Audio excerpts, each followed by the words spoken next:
cleaned us up, then he showed us where his heart is. Moses told us if we hearken to the words that we heard, we be pardoned. But we harden our hearts, he would have set us apart, and that we can't get no just us if it's just us. Make a Jew wanna cuss, make a new rule plus. Don't tell hush us, bury cuz in the dust. No love, no trust, cause we hated what he gave us. Even asked why he made us. It was not courageous, took us out in stages, but he didn't replace us. Now the heathen rages, now we dwell in cages in some hellish places. He confused our faces till our race was wasted. We be so complacent, living in the basement. If we knew what basement, we would hate to be based, but that ain't the case.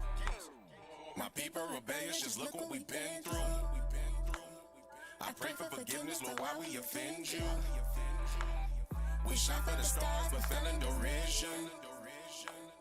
We live or we die, our only decision. Sweet chariot, don't know what to carry me on. Don't know what to carry me on. Cause what we going through ain't regular.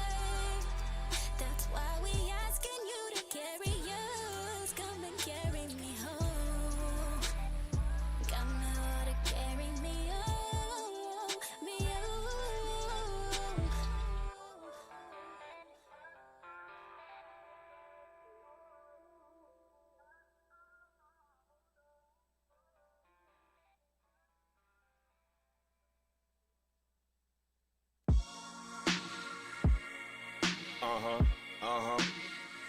Yeah. This is a message for all those that deal with having to change, and deal with the people around you that see the change and don't really accept it. But all in all, we all know we gotta change. From the north to the south, to the east to the west. You're listening to In the Scripts, I got a family, I wanna see Reloaded. them. Even though when they see me, they look.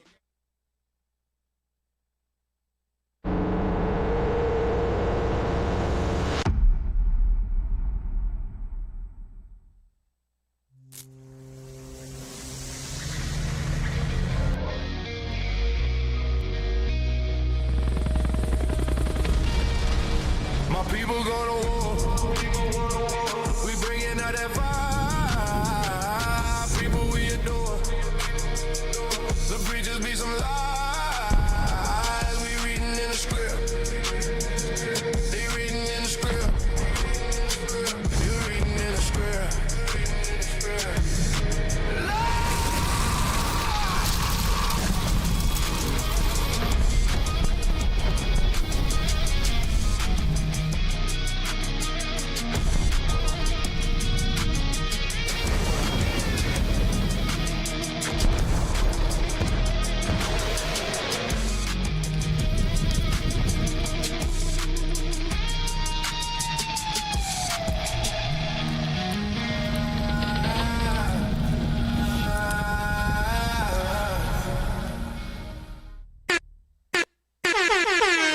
Shalom, shalom, shalom, Most High in Christ, bless Israel. Y'all know what it is, man. It's In the Scripts Reloaded. I'm Officer Yacob of IUIC Dallas, and you're tuned into In the Scripts Reloaded. That's right. To my right.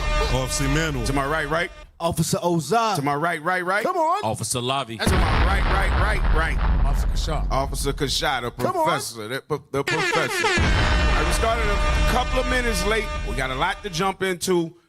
We're going to do something I like to call it special. But it's not something that we, deal with all of the time because of the connotations of it. But we're going to deal with Black History Month. But we're going to bring out the real Black history. That's right. The stuff they won't tell you in the books. You're not going to learn it in schools or your college courses. Right. So, yeah, let's bring that up. Let's bring the thumbnail up. Y'all know how we do, man. Let's bring the thumbnail up. So Black history behind the scenes. That's why it's called behind. You're going to see stuff They you haven't tried to seen. erase us. From the slave ships that crossed the Atlantic Come on, brothers. Come on. to the villages. Really, bro? Come on, brothers. Right in the middle of talking. Wow. Okay. Let's do this again. Yeah, let's do this again. So Black history behind the scenes. This is part one because we doubling back next week, Lord willing, life lasts. Right. All right. So let's watch the short movie. Now y'all could go ahead and play.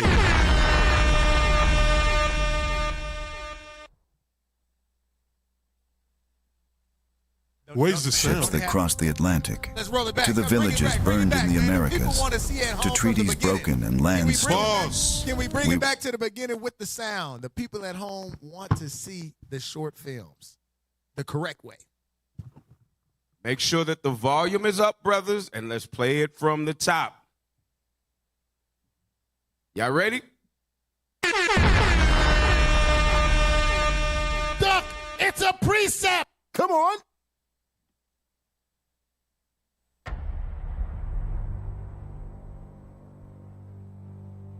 They tried to erase us. From the slave ships that crossed the Atlantic, to the villages burned in the Americas, to treaties broken and lands stolen, we were told we were nothing. Chained, colonized, renamed, rewritten. Our backs carried empires. Our blood watered plantations. Our nations were divided. Our languages were stripped. Our fathers were criminalized. Our sons were targeted. But we did not disappear. In 1831, Nat Turner rose up in chains and shook a system that believed it was untouchable. He reminded the world that oppression always produces resistance. Generations later, Malcolm X stood bold and unfiltered, calling us to discipline, self-respect, and self-determination. He challenged us to think differently, to stand differently, to see ourselves differently. Across oceans, the spirit of resistance burned. Thomas Sankara rejected corruption and foreign exploitation, choosing simplicity, courage, and national pride. Indigenous warriors like Galvarino fought invasion even after mutilation because surrender was never an option. This pattern is not coincidence. It is identity. Because through slavery, through colonization, through mass incarceration, poverty, and propaganda, something survived. Our spirit, our memory, our Bible. And now we are rising again, not just as activists, not just as leaders, but as the Israelites remembering When I who we leave, you are. remember I said with the last words on my lips, that I am a revolutionary. And you're going to have to keep on saying that. A people scattered, a people refined in affliction, a people waking up to law, heritage, and purpose. The world labeled us minorities, but Scripture speaks of a chosen nation. We were never meant to stay at the bottom. We were never meant to forget our covenant forever. And at the center of the greatest revolution in human history stands not a politician, not a president, but Jesus Christ, the chief revolutionary. He confronted empire. He exposed corruption. He called the oppressed back to righteousness and power. He overturned tables. He spoke truth. He sacrificed and rose and is coming back in power. This is restoration. This is reconciliation. This is revolution. From chains to commandments, from oppression to prophecy, from forgotten to awakened. They thought they buried us, but they were planting a nation. And now, we rise. If you ever think about me, and if you think about me, niggas, and if you ain't gonna do no revolutionary act, forget about me. I don't want myself on your mind if you're not gonna work for the people. Hey, That's fire right there. I don't think y'all understand. Right. I don't think y'all understand. Right. Revolutionaries. Jesus Christ was a revolutionary. That's right. So as we go through the history that we bringing out, we got to expose Amalek. Right. We got to expose Amalek. Right. Amalek got so much stuff buried in the back that it would take years for us to expose all of the stuff and peel all the layers off. Come on. But we're going to deal with some of that. We're going to deal with some young revolutionaries versus Christians, old Christians. We got a lot lined up for tonight. Right. All praises. So let's go ahead and start with, let's go straight to number one. Come on. Let's jump in. Hey, y'all make sure you're subscribe, share. Brothers and sisters, share, comment, all right? Boost up the algorithm so the video can go out, all right? Let's play. Put it on the screen. They've shown us every plantation with cotton on it. You know what plantation they've never shown us, Abby? The most prominent ones. The ones that were most profitable. The breeding plantations. Why don't you want to show us those? You know why? Because after the research that I did for this album, you realize that the moment that a girl menstruated, she was put in a stable where a horse would be and forcibly mated, forcibly raped by a male of the slave master's choice. And when she had children, they weren't called children, they were called a litter of pups. The punishment for raping or killing a person in medieval Spain is gelding. Gelding is when you take hot pincers and you take a man's balls and dick off root and stem. Damn. Killing a person, law of the Bible, right? Medieval Spain, super religious. You killed a man, he should be killed. Why were indigenous and black people categorized as subhuman? So under the law, you would not be punished for the things that you did to us. That's why. You used to be proud, right? Used to be proud, white America. Okay, pause it. Murder. Pause it. Go back just maybe 2 seconds. Maybe like 2 seconds. All right. Play it. Proud. Pause it. Who do you see behind? Look behind. You see Native American. Yep. So you see black kids, but you see Native American. Right. Because some of these Native Americans, they don't know we are the same people. Right. And they don't understand we are all I wish I got that clip. But anyway, if y'all watch the movie Sinners, y'all remember the scene, that scene, I think I mentioned it before, the scene where we have the vampire, the first scene. What do they call Native Americans in that scene? They call the fair-skinned niggas. Fair-skinned niggas. That's what they call them. So for those of them who think they are not black, Native Americans are black people. That's right. They're our people. Right. All right. But anyway, I want to say something. He's mentioned about the breeding plantation. Breeding plantation, AV, your finds, BT, pull it on ChatGPT while you keep playing the video. Breeding plantation. Because it has something to do with after they stopped selling slaves or bringing slaves to the Western Hemisphere. That's when they became very, very popular. Because they couldn't get more bodies to their plantation now, they started going into breeding, forcing women and men together to breed. Right. All right, keep playing the video where you'll find it. America of rape and murder. Used to be proud of colonization. Used to, wow, that made us tough. And then you got ashamed of it. And that's what you're dealing with. That's what America's dealing with, a schizophrenic crisis. There's a British manual, right, that was taken out of the British Museum because within the manual, it talked about how rape was a weapon of war that should be used against the indigenous population. You're ashamed of that now. You're ashamed, right? Who was Christopher Columbus? His image has been so whitewashed, but he was trafficking little girls on an island. Hey, pause that part. Take you back a little bit. Y'all pay attention. Yeah. Because we have tension all over the world today. Epstein file. Now, we all know, those of you who do not know, Jeffrey Epstein is Amalek, a.k.a. Jewish. He's a Jewish man who worked for Jewish Mossad. Forget what they're telling you. He may have another agency working for, I don't care. But he's Jewish and he works for them. Right. All right? You are not far from the truth, brothers. These days, you better believe conspiracy theory more than what they tell you. I'm telling you. But anyway, he is a Jewish man. The people who call themselves the chosen people of God today. And now, press play. Let's see. Right? Who was Christopher Columbus? His image has been so whitewashed, but he was trafficking little girls on an island. Who does that sound like, huh? Come on. Woo! So my brother on screen, he said something. He said, if you kill a man, you deserve to be what? Killed. You deserve to be killed. But then he also, they showing you? I don't know what they showing. but then he also talked about our sisters being raped. Let's see what that is. Can we read that in the scriptures? Can we get a scripture on that? Come on. Get it. Bring it out. Give me Deuteronomy chapter 22 and verse 25 and 26. Come on. Bring it out. The book of Deuteronomy. You said 22, 25? Yes, sir. The book of Deuteronomy, chapter 22 in verse 25. But if a man find a betrothed damsel in the field, and the man force her. So a betrothed damsel, meaning she's engaged or promised to someone, and force her, that's rape.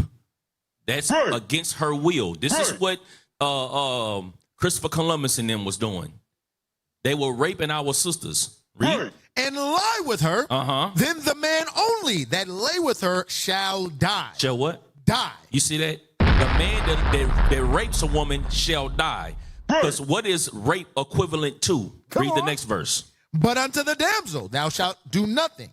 There is in the damsel no sin worthy of death. Because she was raped. Read. For as when a man riseth against his neighbor and slayeth him. And what? Slayeth him. Another word for slayeth is kill. So just like a man rise up against his neighbor and killeth him, it's the same equivalent as to raping someone. Read. Even so is this matter. Even so is this matter. So when Christopher Columbus and his people raped our sisters, they're worthy of death. Thus saith the Lord. Yeah. And shout out to our brother Andrew Jones, 3741 for the super chat. We appreciate the support. Angelina 9799, we appreciate you for the donations. All praises be to the Most High God. All praises to the Father for the support. We appreciate that. And that's the whole reason that when you read that in Revelation real quick. Come on. Because a lot of people, when they hear this, don't understand why it's saying this. Revelation 13, verse 9 and 10. Just real quick. The book of Revelation, chapter 13 and verse 9. Go ahead. If any man have an ear, let him hear. So if anybody has a sense of understand what God is about to say. Go ahead. He that leadeth into captivity shall go into captivity. So if you led the children of Israel, the children of God, into captivity, you got to go into captivity. It is what it is. God is a just God. Read. He that killeth with the sword. And whoever killed us with the sword, raped our women, did all of those things. Read. Must be killed with the sword. You're going to die for what you did to us. That's right. That's the judgment of God. He's a just God. All day long. All right, so let's go. Was that your breeding plantation? Put it on the screen. Read that real quick. Can you see it now? Damn, all I need is a definition of it, what it is. That's it. I don't need a whole bunch of stuff. Yeah, when you deal with Chatty P, bro, you got to tell him in short. Chatty P will lay out 12 pages for you. Come on. The term breeding plantation. Okay, scroll down. Go down a little bit. Okay, that's what I need. What it was. Come on, put it on the screen. I think they have it on the screen. Yeah, I know, but put the whole stuff on the screen, what it was. Come on, keep going. There you go. Oh, God. There you go.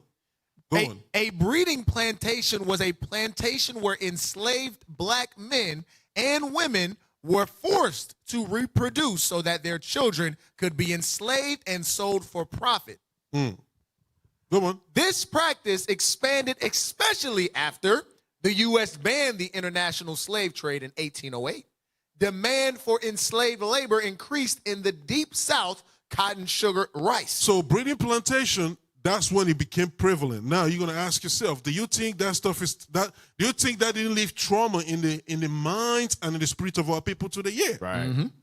Yeah. Why do you think you see all these what they call it again?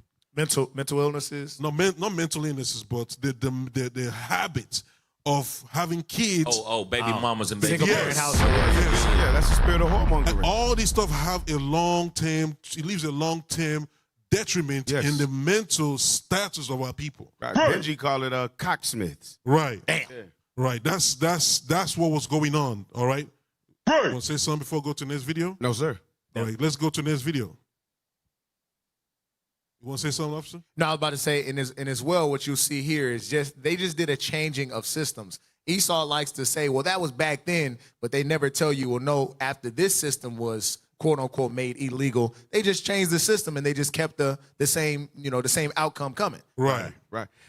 Actually, I will touch something because so when it comes to modern times, so that's what happened during that time. But when you look at now, they've pretty much used the exact same system, right?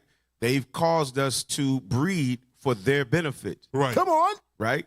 They filled militaries with this. They filled prisons with this. So they've done the same thing now, but like you said, just in a different form and a different time. They constantly doing it. And that's why they're pushing. They're pushing recently. I think it was last year, 2 years, because of shortage of men in the military. They're pushing to get military personnel from the black community. Yes, right. Yes. They are pushing to get them from our community. So it's still there.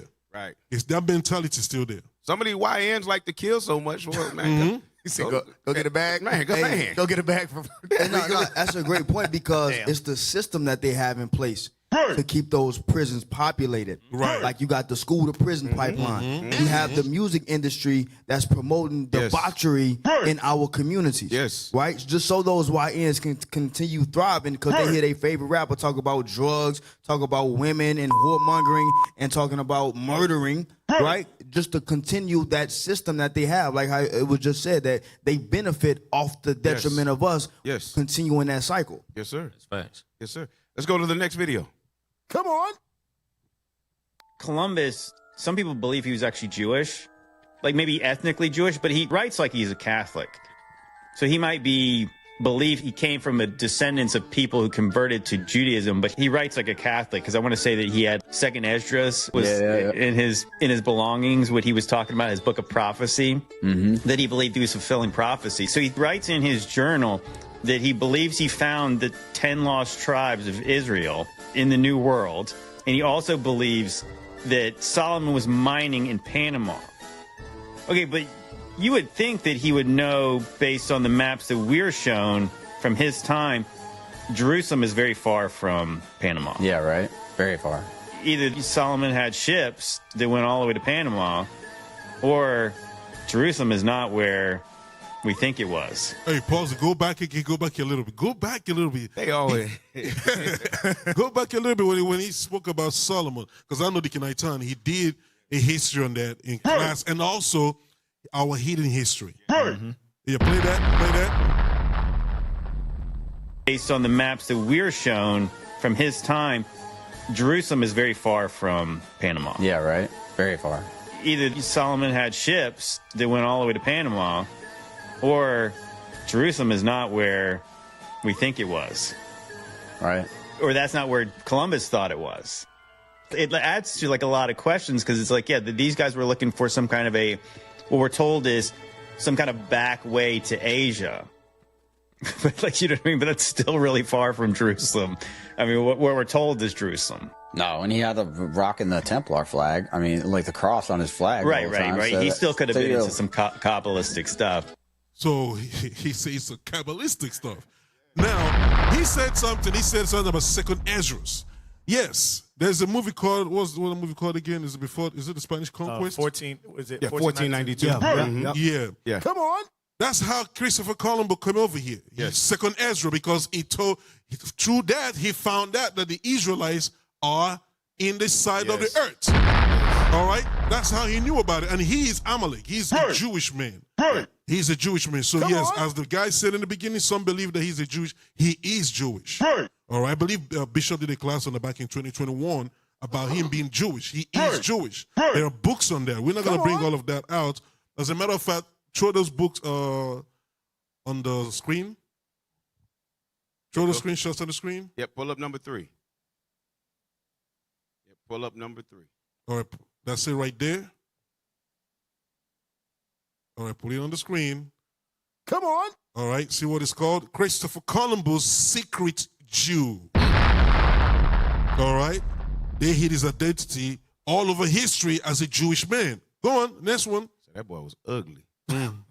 Christopher Columbus's Jewish Roots by Jane Amler. So he's Amalek. Yeah. Come on. So it's not a coincidence that the same attitude you see today, he had then, that you see with Netanyahu and all the evil they're doing in Gaza. That's what they did back then against our people.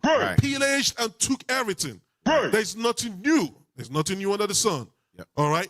So give me 1 Kings chapter 10, verse 22. Come on. Because this dude, he said something. He said, unless King Solomon have ships. Of course King Solomon had ships. And he came to this side of the earth. He came to the Western Hemisphere way in the past. All right? The book of 1 Kings, chapter 10 and verse 22. For the king had at sea a navy of Tarshish with the navy of Haran. Once in 3 years came the navy of Tarshish, bringing gold and silver, ivory and apes, and peacocks. So the king here is talking about King Solomon. Go to chapter 9. Come on. Verse 26. The book of 1 Kings, chapter 9 and verse 26. And King Solomon made a navy of ships. See that? Yes, he do have ships. The black man, King Solomon, he has navy of ships. He had a navy of ships. Come on. Go on. In Ezion Geber, which is beside Eloth, on the shore of the Red Sea in the land of Edom. In the land of Edom. So yeah, he did have ships, and that's how he got to this side of the earth back then. All right? Right. Go ahead. Yeah, no, I'm just thinking about it. I mean, when he said that he had peacocks, ain't no peacocks in the Levant. No. Yeah, that's true. Yeah, ain't no peacocks in the Levant. Bring so it they out. tell you he was traveling, to multiple places to bring back strange things. Remember they said that the queen of Ethiopia, when she came, Sheba was like, wait a minute, bro. Like he had all type of it looked like Michael Jackson Neverland, bro. He had stuff from everywhere floating around, man. So, yeah, man. King Solomon was colder than y'all think. Y'all don't give him no credit because he was black. That's right. Right. Hidden history by Deacon Aitan. Y'all check that out.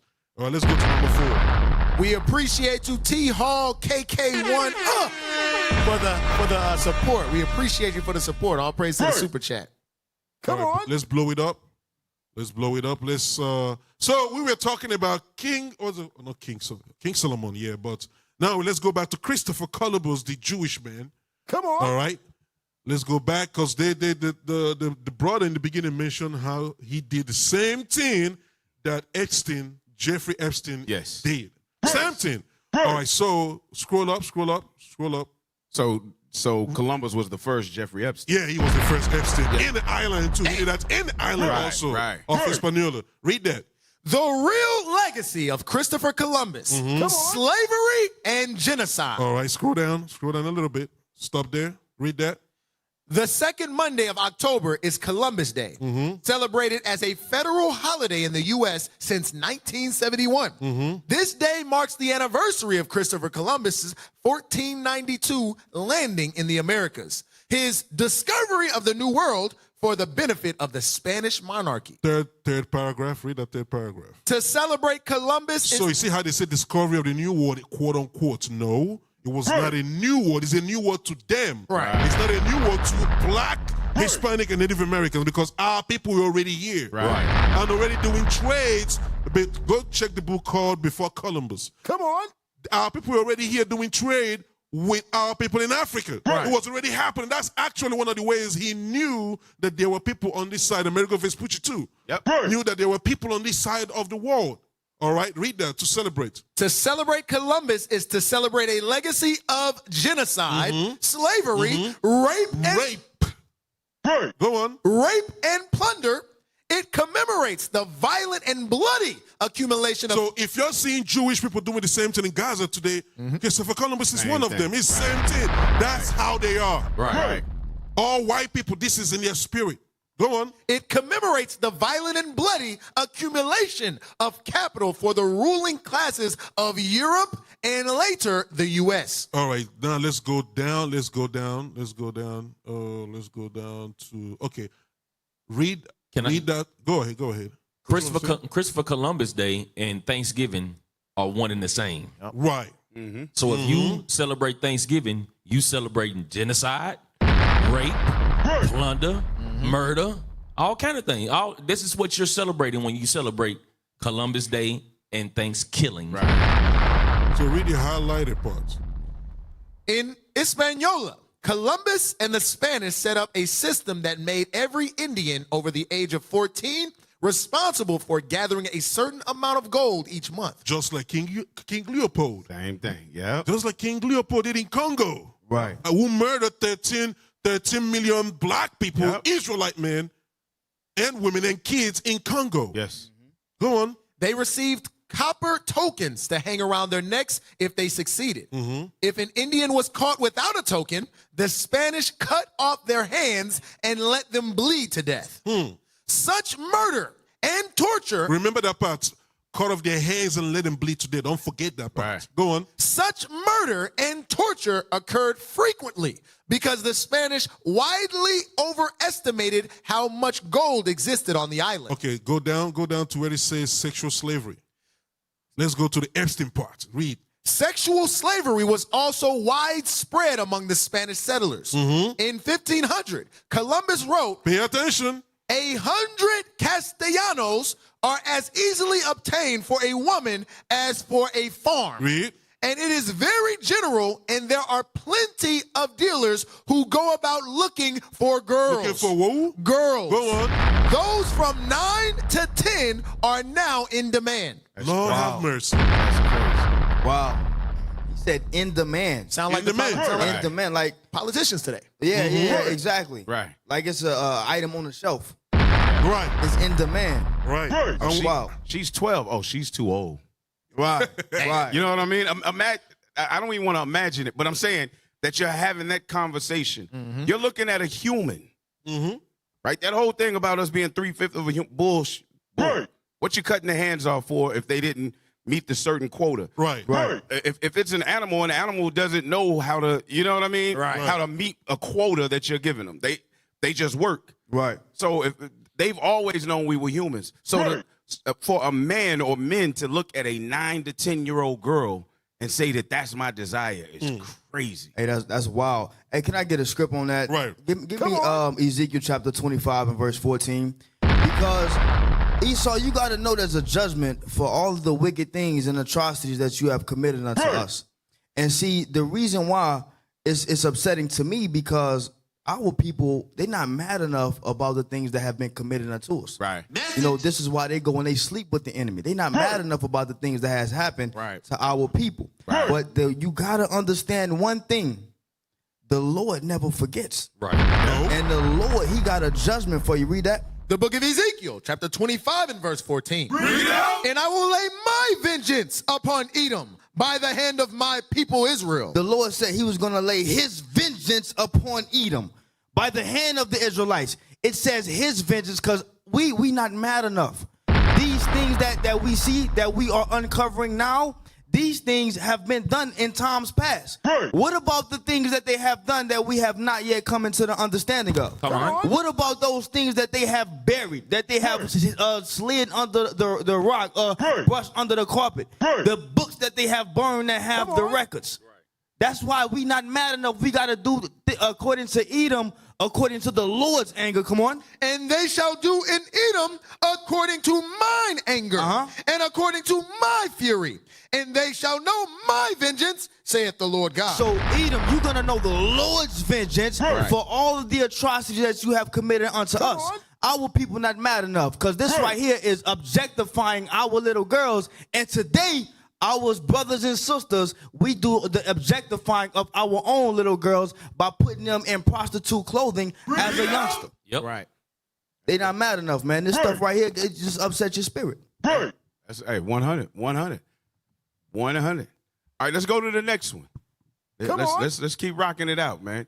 So what y'all are seeing is the exact same spirits that you're seeing today are the same ones moving from a long time ago. Y'all think that it's different, and it's not.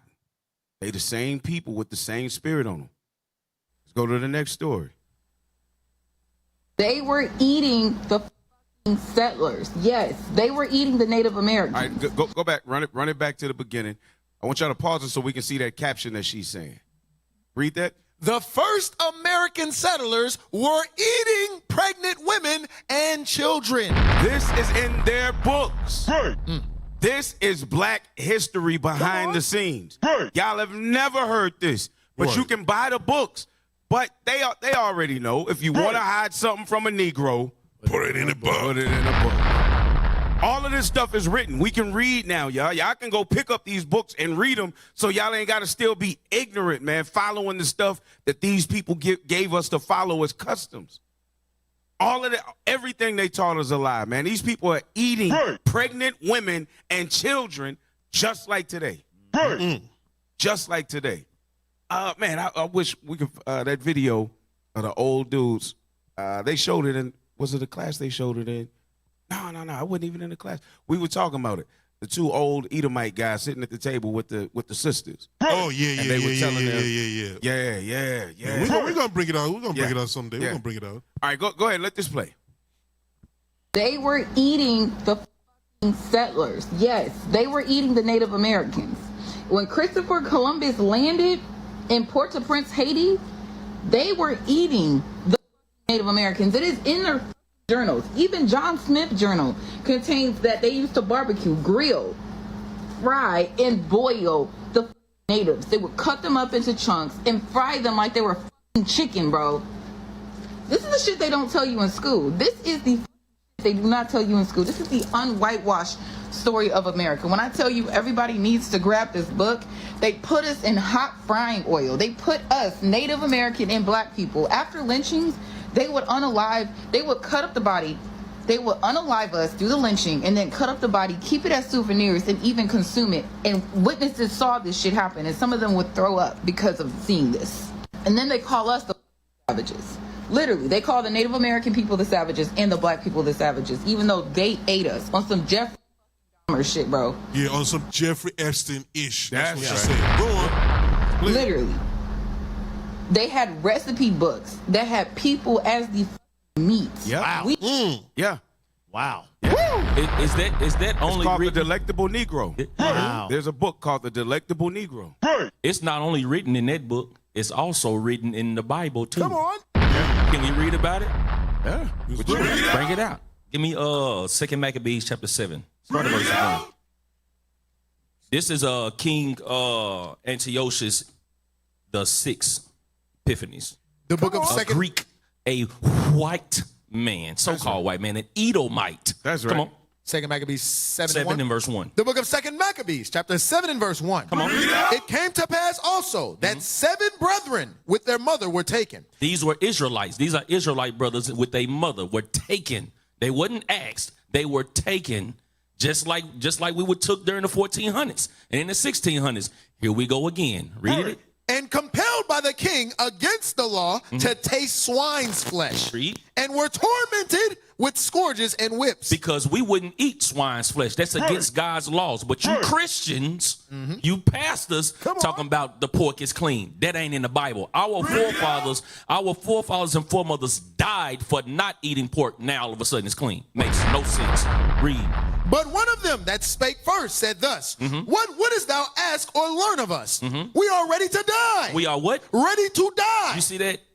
These brothers was ready to die rather than eat pork or swine's flesh. Read on. Rather than to transgress the laws of our father. Come on. Then the king. The who? The king. This is Antiochus the 6th. Come on. Being in a rage, commanded pans and cauldrons. Who? Pans and cauldrons. To be made hot. To be made hot. What do you use a pan for? Right. To cook. Come on. Cauldron of oil. Which forthwith being heated, he commanded to cut out the tongues of them that spake first, and to cut off the utmost parts of his body, the rest of his brethren and his mother looking on. You see that? So what you think they done after they cut off his body, cut his tongue out, and put it in the pan? And then fried. You can best believe they ate it. We think they gonna give it to their dogs. They give it to dogs. No, they nasty enough. They was eating it. Yep. Wow. All praises. All praises. Was that the end of this video? No? All right, go ahead. You were the meat. When I say grab this book, but only grab it if you're ready to actually understand the unwhitewashed version of America. Y'all can try to lie to yourselves and learn the bullshit in the schools, but this is going to unlearn everything you learned. If you still see the link there, that means it's still in stock. Grab it because it goes very fast. All right. Hey, I'm glad to see the sisters, though. The sisters that be pissed off, man, that have that revolutionary spirit. I be glad to see them, man. Right. I'm glad to see them. It damn near be more of them than the brothers. Yeah. Unfortunately. Yeah, the Christian boy has his head in Pam's behind. Right. It's a beautiful thing to see our sisters reading rather than twerking. Right. Yeah, 100.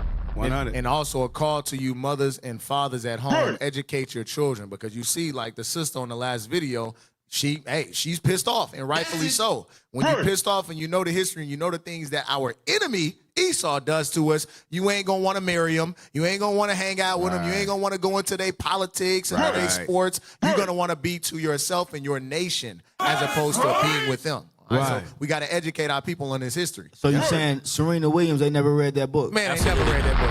Oh, no. She despised her daddy because her daddy raised her not to deal with them like that. Exactly. He raised her not to deal with them like that. All the racism and things that they experienced coming up. Yeah. And they both of the daughters going to live with them. They saw it firsthand. That's a slap in the face.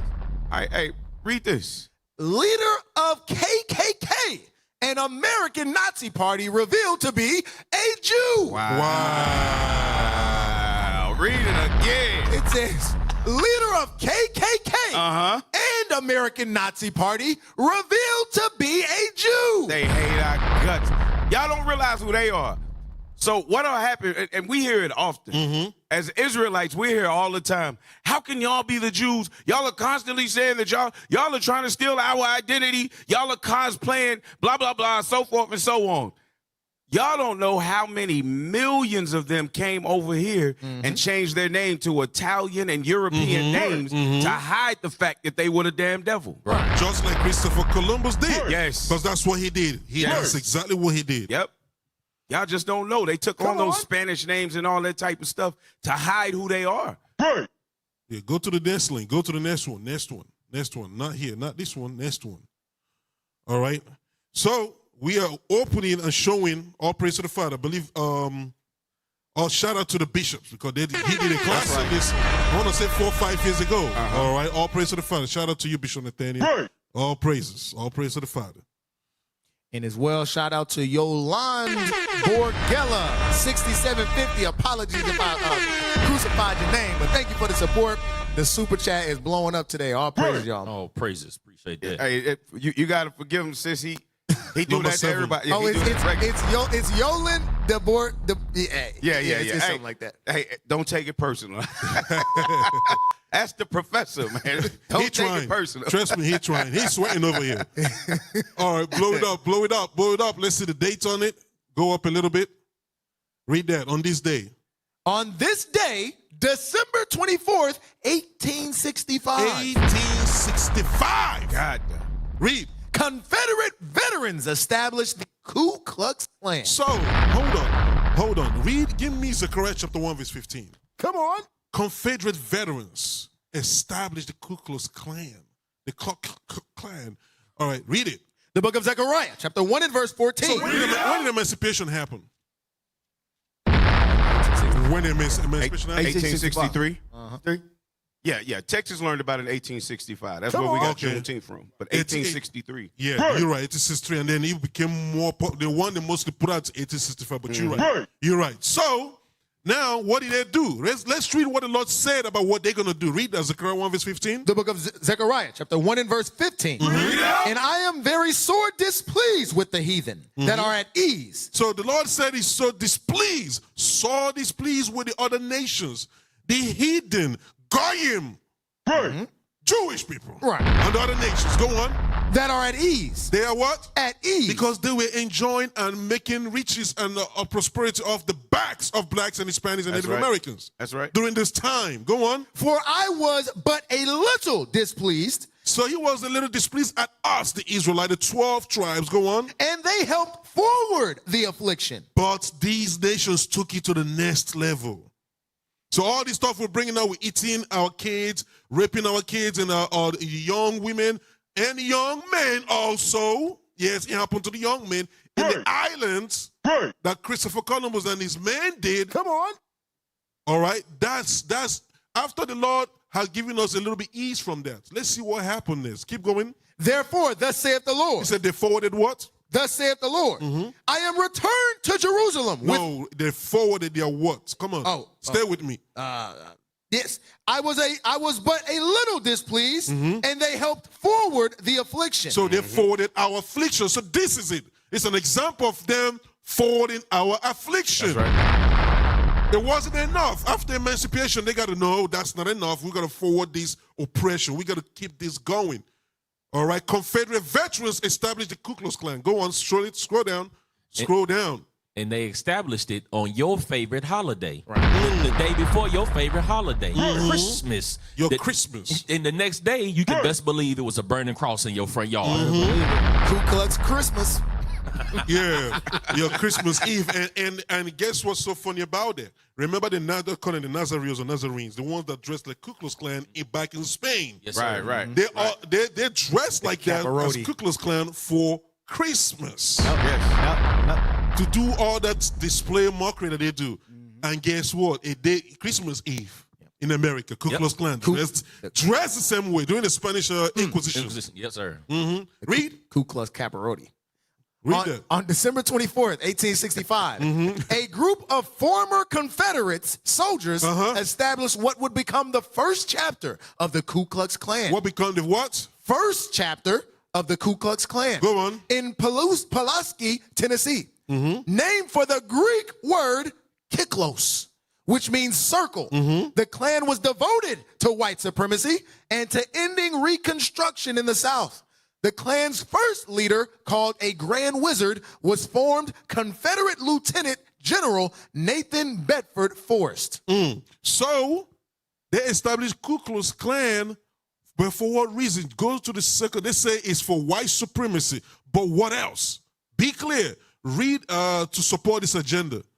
Read up to support this agenda. I'm looking at it right there. To support, yes, sir. To support this agenda, the Klan engaged in a campaign of terror. Campaign of terror. This Ku Klux Klan. Go on. Violence and murder. Targeting African Americans as well as white voters who supported racial equality and civil rights. So if any Edomite come out and say anything good about black, Hispanic people, they're going to get it too. That's your ass, Mr. They're going to burn them up. But those Confederates, we just read before in the other article, they were what?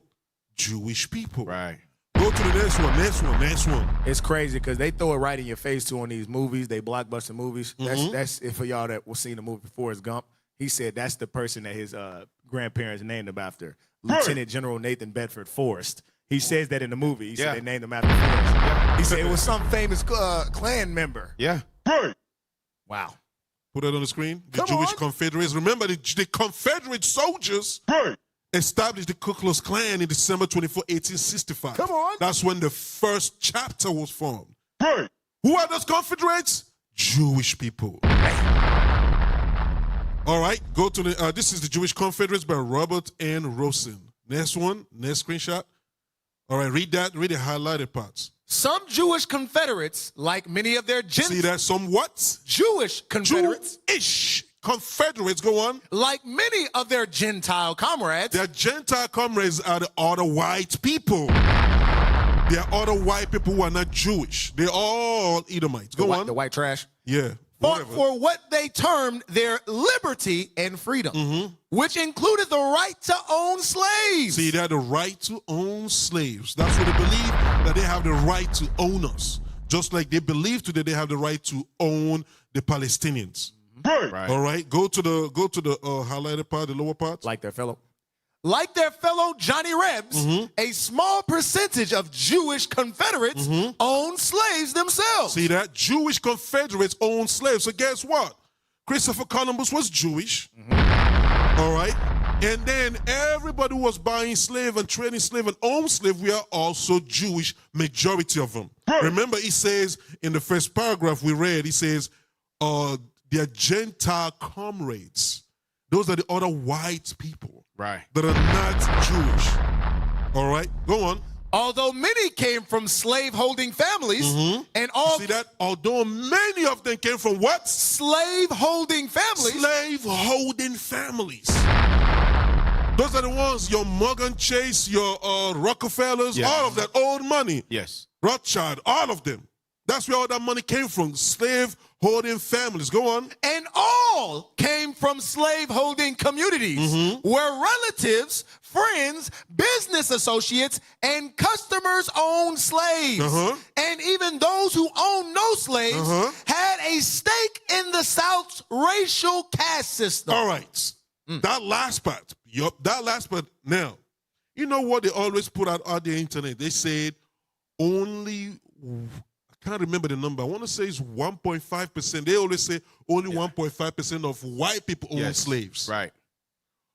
But what did he say? Read that last part again about the rest of them. Read. It says, and even those who own no slaves had a stake in the South's racial caste system. So they had stake.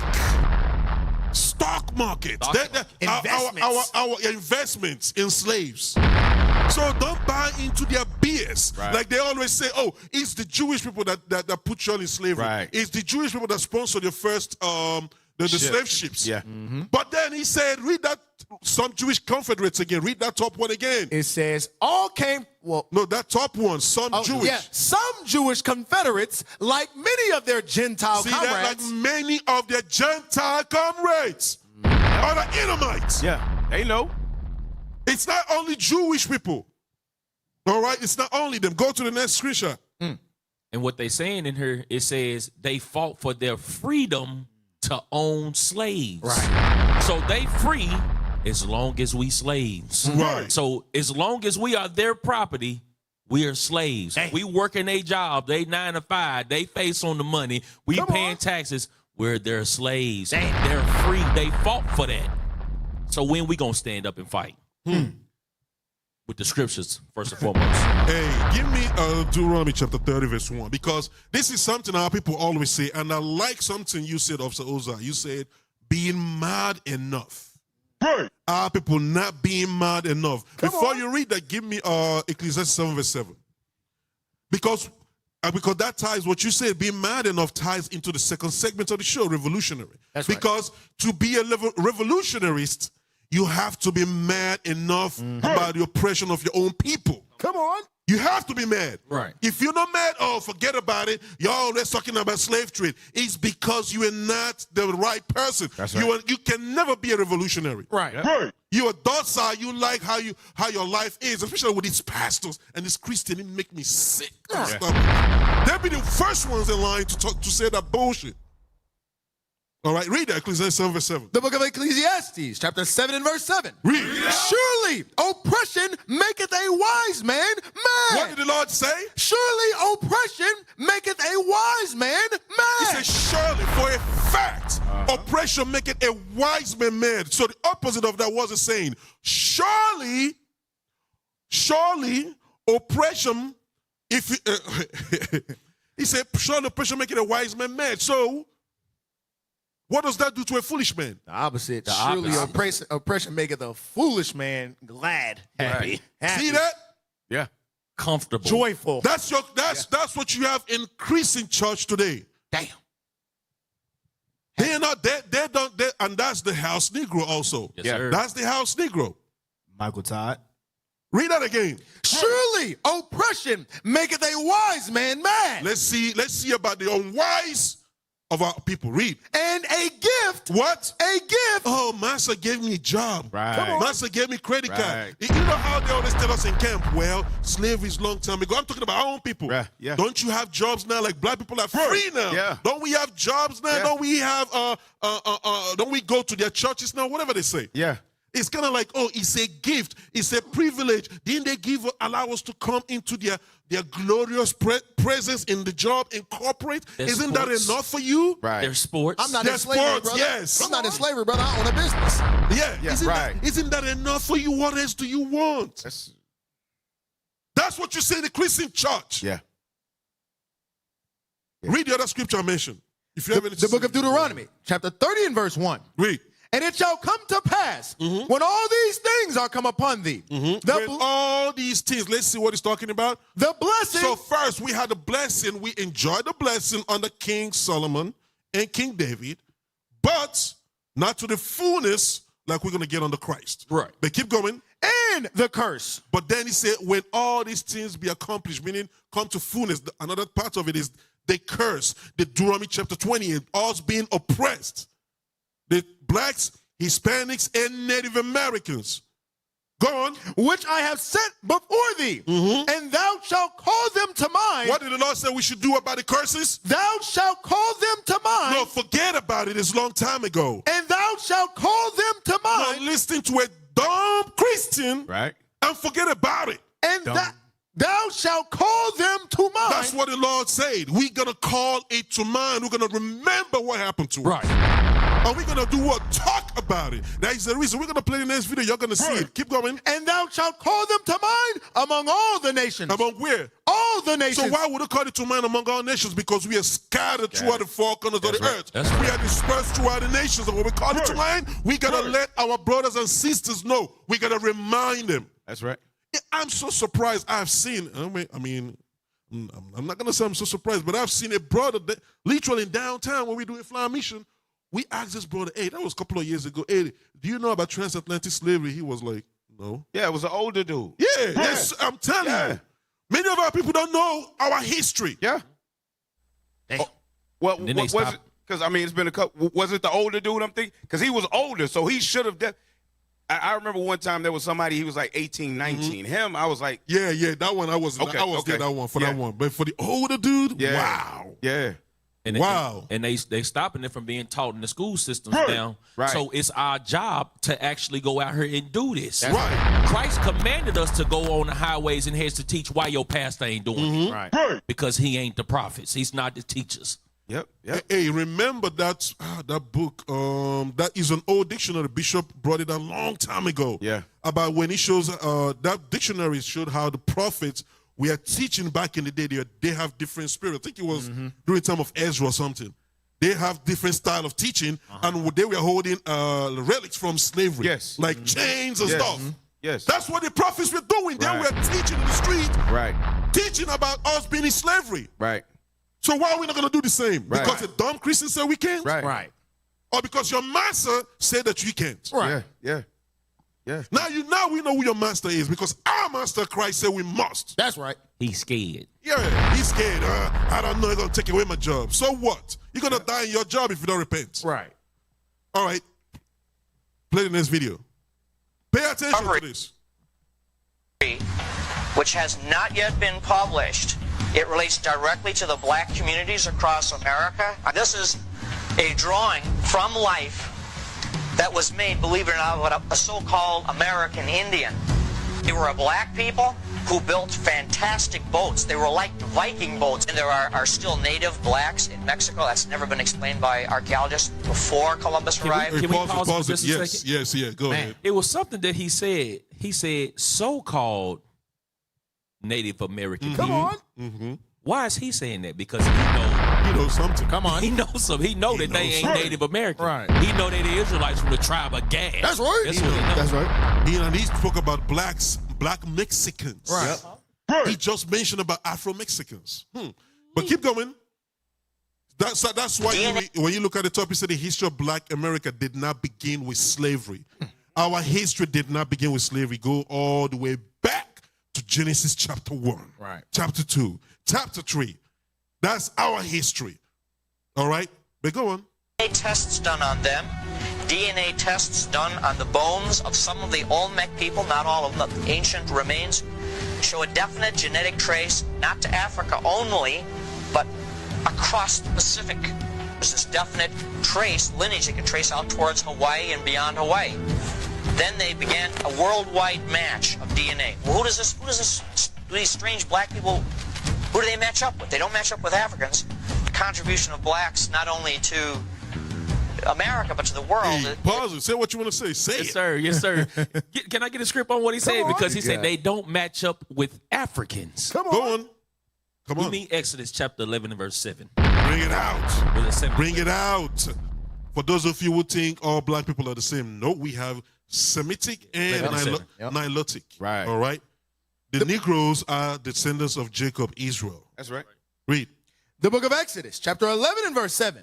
But against any of the children of Israel shall not a dog move his tongue, against man or beast, that ye may know how that the Lord doth put a difference between the Egyptians and Israel. See that? So the Lord made a difference between the Israelites and the Egyptians. Although we black people, there's a difference.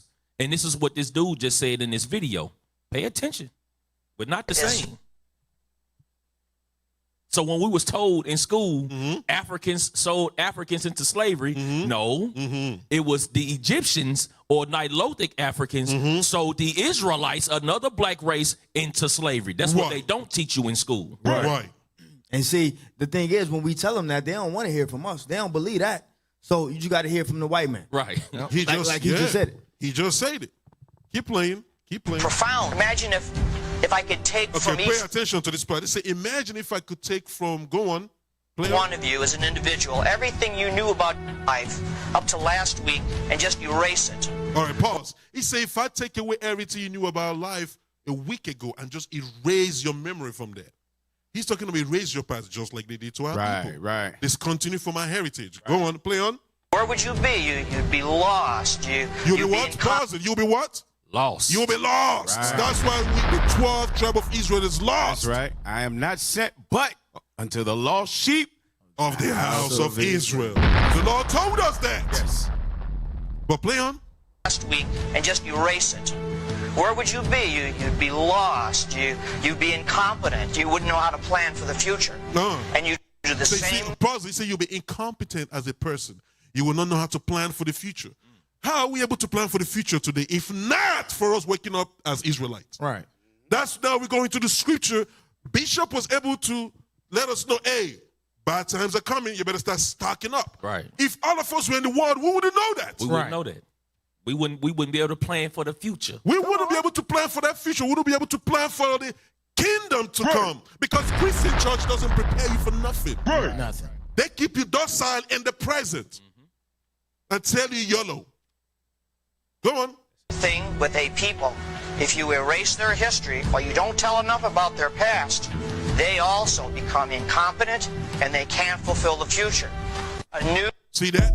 If you take away their past, erase their past. That's why we got to what? Teach what happened to us in the past. That's right. We got to teach it. So we know where we going. All right? That's why it's very, very important. Are we off for time? Let me see. Yeah, it's 8:08. Come on. Yeah. So look, it's 8:08. We're gonna take a quick break, but we coming right back and we're gonna finish swinging this bat to hit this home run. Hey, share. I'm gonna tell you something. Yes. YouTube is doing something to our program now. Right. When we first started. Right. Literally, I'm not lying. Yes. I should have screenshotted. When I started watching this show through my phone, it got cut off. I couldn't get back in for a while.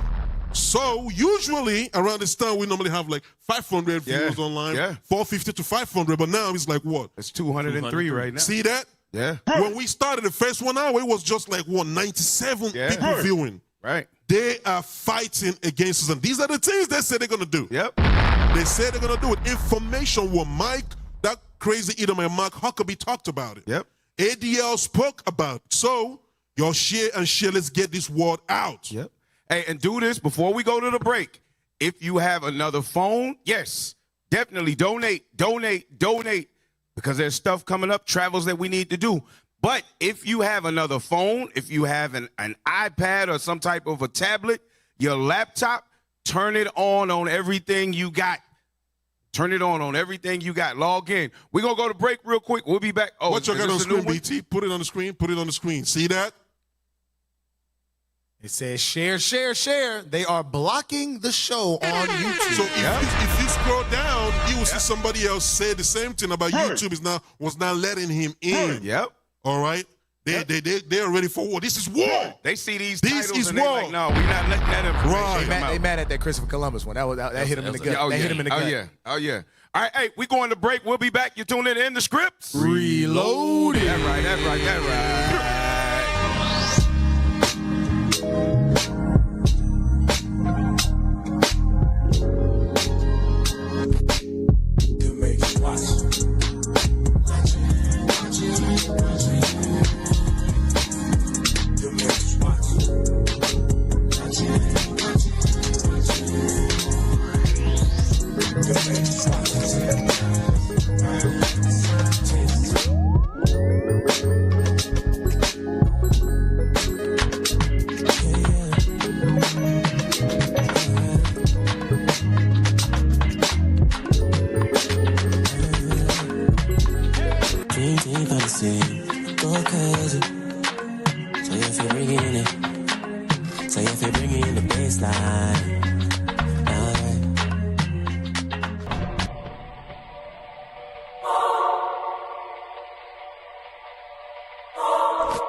Bible.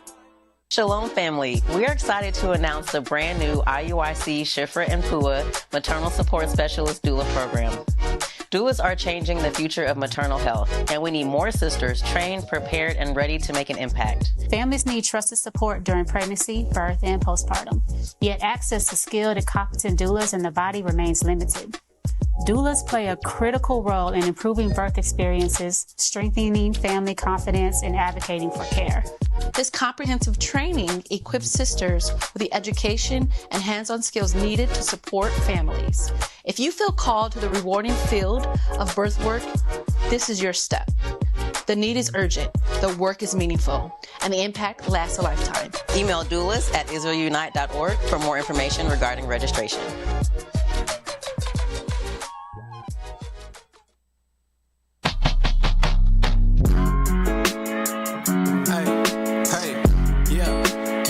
Bounce with me now, yeah. Hey, bounce with me now. Light of mine. Hey, we gon' turn it, we gon' let it shine.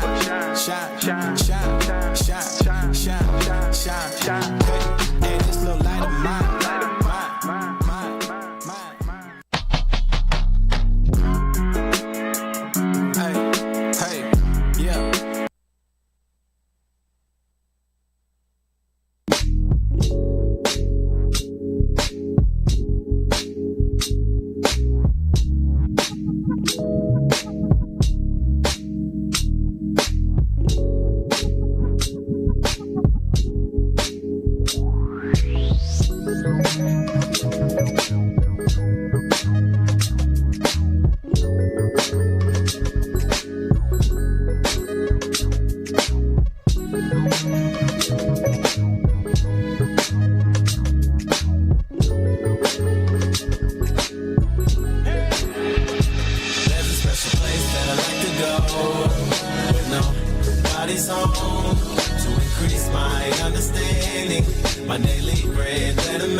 Negroes today with no badge or no white skin or no white sheet or no white anything else. The police the same way. They put their club upside your head and then turn around and accuse you of attacking them. Every case of police brutality against a Negro follows the same pattern. They attack you, bust you all upside your mouth, and then take you to court and charge you with assault. Nuestra lucha victoriosa trajo dos consecuencias. El despertar de los pueblos de América que vieron que se podía hacer la revolución, que palparon cómo se podía hacer una revolución. Notre pays produit suffisamment de quoi nourrir. Nous pouvons dépasser même notre production, malheureusement.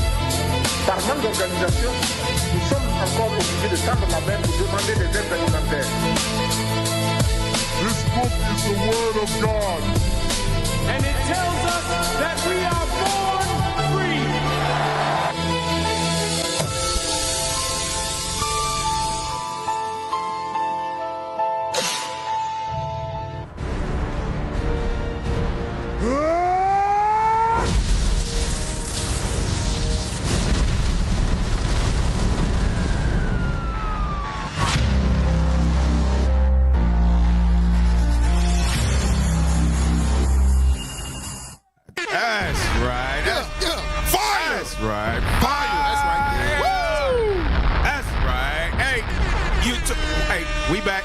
We back. You're tuning in the scripts. Reloaded. Did y'all see that movie that just played, man? Come on, bro. Come on, bro. Hey, put those screenshots up on the screen. Real quick. We didn't want to do this, but we're going to have to do it. Put those screenshots up. YouTube is ready for war. They're coming against the show. That's crazy. Blow it up, blow it up. What'd he say? Scroll down. This is the show. He said, hello, sisters and brothers. Sorry, my YouTube was down. Messiah Christ bless. That's right, that's right. My YouTube was not working. Also had to get a link for ITSR from his sister. Wow. YouTube is trying to take the word away. You're right. You're right. My YouTube was not working either. So, that's it on that. Yeah, go to the next screenshot. Then go to the next one. YouTube, they came ready. They came ready. They came ready for us today. What'd he say? You right. They are doing something to the system because I logged out and I couldn't get back in. It took a while, like you said. I'm having trouble also. YouTube has actually crashed. I had to go to my watch history. Man, this is all multiple people. And as I'm sitting here, while we were on the show, I'm trying to pull stuff up. YouTube was not letting me pull nothing up. Nothing. So, hey, all praise to the Father. You know what I'm saying? Because the scripture, read that. What Luke 21 say? Let me show y'all, because this is what they saying. This is what Luke is telling us. Luke 21. Is it verse 10? Let me see. It's for Christ's sake. For Christ's sake. Is it verse? Let me see. Is it early on? Verse 12. For all these. Come on. And Yeah, read verse 12.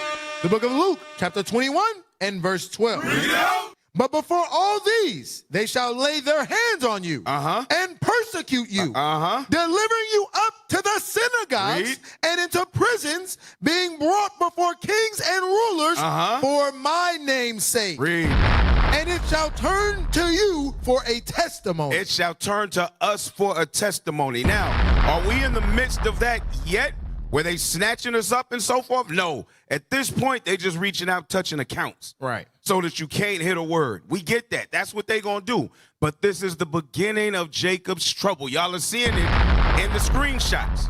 This is the beginning where they begin to attack the truth of the word of God. Because they ain't blocking Jamal Bryant's stuff. They not blocking the Potter's house Never. No. Oh boy, they like to spit in people's face. Todd. Yeah, Michael Todd. They not blocking his stuff. Right. And his homeboy talking about the only stripper that he fell in love with was the one that got on the cross. And he tossed dollars at him. Bread in my pocket. Right. They ain't blocking them. Right. No, they block the truth. They block the truth. Hey, give me Matthew 16, verse 18.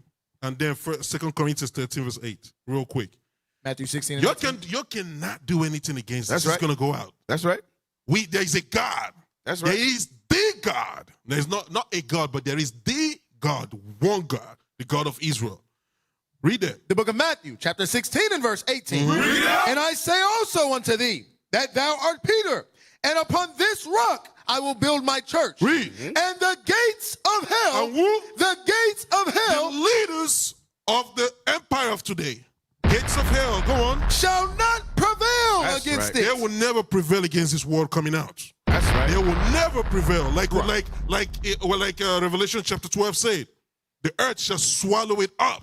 Y'all will not prevail. Right. Give me that 2 Corinthians 13, verse 8 real quick, and we get back to the show. This is war, brothers. This is war.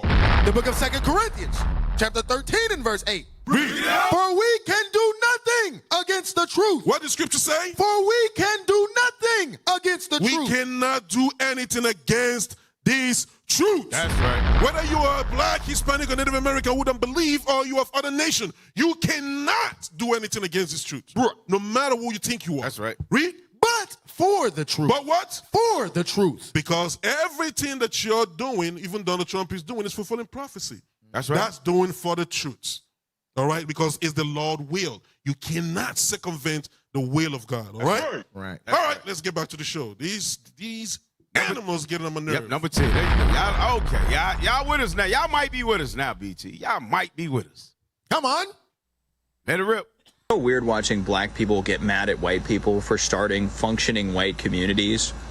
It's like, you know how happy we'd be to see black people start a functioning black community? Like, we would leave you to it. We would be, oh my goodness. We would leave you to it, huh? To the ruins of it.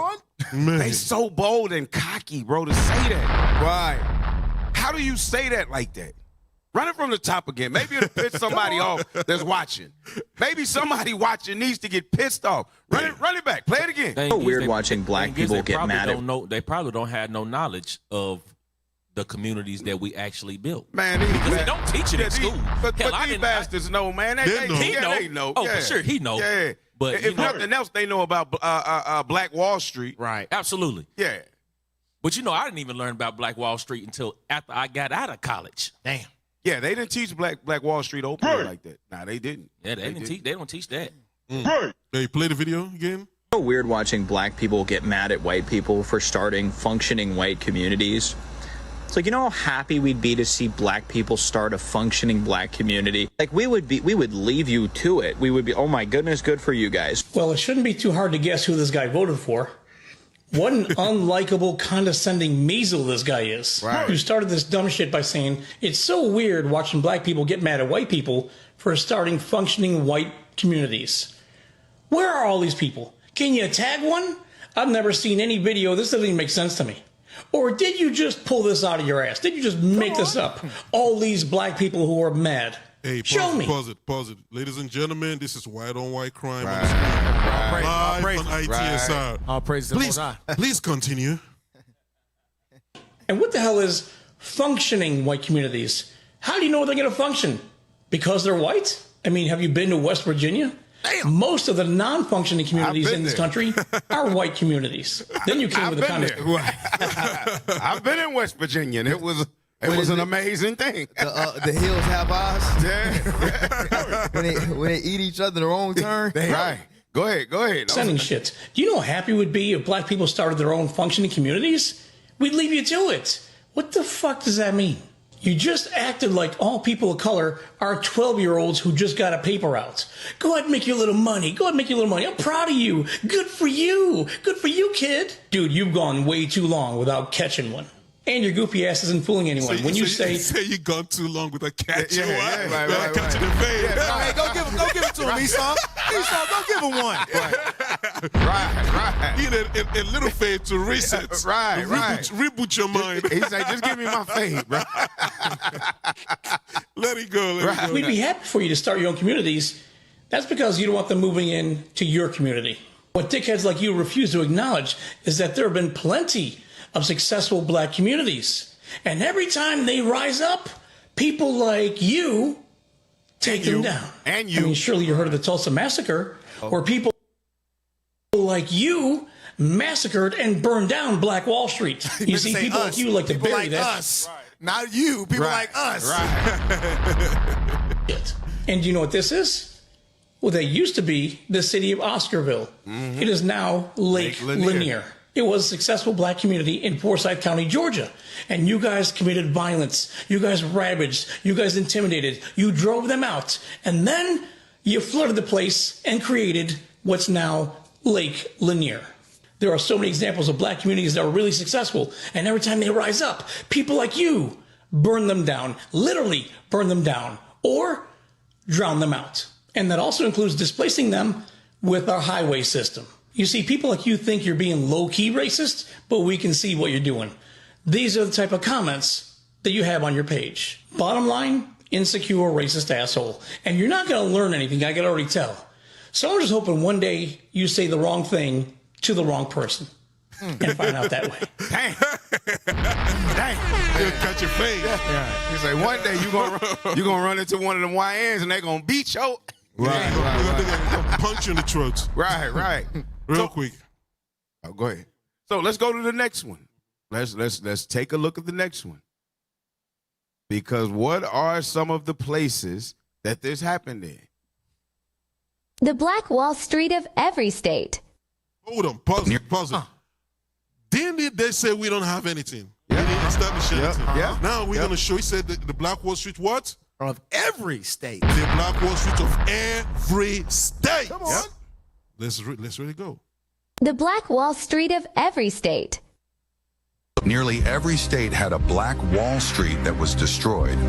You know about Tulsa, 1921. Black Wall Street burned to the ground. But they don't tell you it happened everywhere. Wilmington, North Carolina, 1898. Thriving black businesses, black elected officials. White mobs overthrew the government and burned the district. Rosewood, Florida, 1923. Entire town erased. Springfield, Illinois, 1908. Black business district destroyed. Thousands of black residents driven out permanently. East St. Louis, Illinois, 1917. White mobs killed over 100 black people and burned their neighborhoods. Atlanta, Georgia, 1906. Black businesses looted and destroyed over 4 days of rioting. Elaine, Arkansas, 1919. Over 200 black people massacred, their land stolen. This wasn't random violence. This was economic terrorism. Every time black communities built wealth, white mobs destroyed it. And local governments helped. Police stood down. National Guards sided with the mobs. Insurance companies refused to pay claims. It was coordinated, systematic, repeated. Tulsa gets attention because it was so brutal, but it was part of a national pattern. They burned Black Wall Street in dozens of cities, then erased it from textbooks so you'd think Tulsa was an exception. It wasn't an exception, it was the rule. Comment your state and I'll tell you where it happened near you. Now, here's something that people don't even calculate. We just spoke a minute ago. We were, quote unquote, emancipated in 1863. Come on.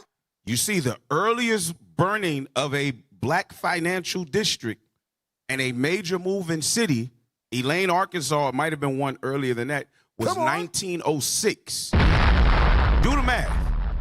1863 to 1900 is 37 years. Add 6 more years to that, that's 43 years. That means if we were already a thriving financial district and a settled cultured town with elected officials, schools, thriving businesses, it was done in less than 30 years. Because they started burning us in 40 years. Come on. You understand? So the Edomite is ignorant of all that history. He's ignorant of that.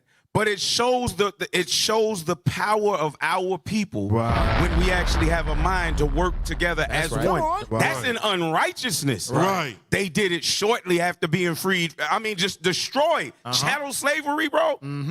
So in less than 50 years, we had come out of slavery and built cities with thriving governments and everything moving, and got burnt down in less than 50 years. Now think about it. Wouldn't that be easy for us to do if our people built the White House, built all these system for them, built everything, the road, everything. And now think about this, because I've asked this question before to somebody. I said, if the people that was living in this land were really savage, they don't know nothing. Like they say, oh, they don't know nothing, they are savage, they were naked, this and that, the third, right? That's what they said, right?